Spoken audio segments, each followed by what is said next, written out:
Hello everyone. I wanted to tell you about a jet worker called Godfrey Hirst, who's probably my favourite of the jet workers. He had quite a tragic life in many ways. In 1883, his young son Edwin died quite suddenly. He was playing in the street and he was struck by a cart pulled by two horses, and he died instantly, but he was only 3.5 years old. Despite this, Godfrey continued to run a jet business which was situated on Baxter Gate in Whitby. And this was a difficult time to actually run a jet business. Making money wasn't easy because they had to contend with the changes in fashion and also the fluctuations of the jet trade.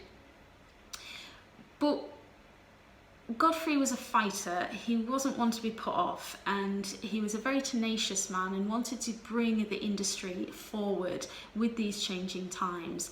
And he did this by changing the design of jet. Now obviously jet is black, always has been, always will be, but his idea was to patent what he called these jet mosaics. He patented them in 1880. Now, as you can see from the picture, they're not actually mosaics at all, but they've been painted with a bright colour, in this case blue, and then engraved with a beautiful design on the surface so that the jet would shine through. There were loads of different designs that could be used, and also different colours as well, as this advert says, manufactured in any tint desired.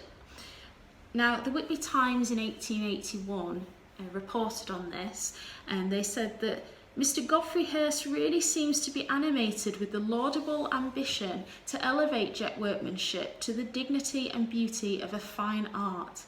Some of his patent jet mosaics are things of beauty, exquisite in design, colour and variety.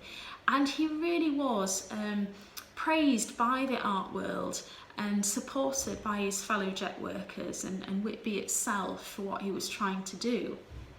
I've got some more examples here to show you. Again, this is one in blue, which I really do think is the most fantastically bright colour, but he's engraved it with a lovely floral design, which he did so well. And another example here in yellow, and this one features a songbird. The yellow design, for whatever reason, was by far the most popular, and you still can find examples of this even today. And then there's one in green as well, also showing a floral design. As you can see, some of these examples are just plaques, they're not actually set into jewellery.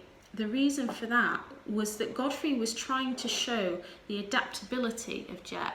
It wasn't just something that had to be set into jewellery, but what he saw was something that could be used, for example, in the production of furniture in the same way that piattaduras were made, small plaques that would be set into the furniture as part of the decoration. Jet could be used in this way too.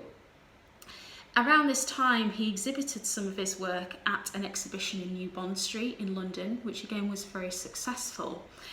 And the Whitby Times ends by saying that these tastefully wrought articles indicate the capabilities of expansion and progress possessed by the jet trade, and repeat the never to be forgotten lesson that in art there is no finality and no perfection. And that really is referring to one of the biggest mistakes that the jet makers made, which was to keep producing the same pieces over and over again. Yes, the design was fantastic, and yes, the craftsmanship could not be surpassed. However, you cannot make hundreds of the same necklace, brooch, earrings and expect people to still be interested 10, 20, 30 years on. There were very few jet workers like Godfrey who showed true inventiveness and wanted to try and bring the jet industry into the 20th century, but he did it so well.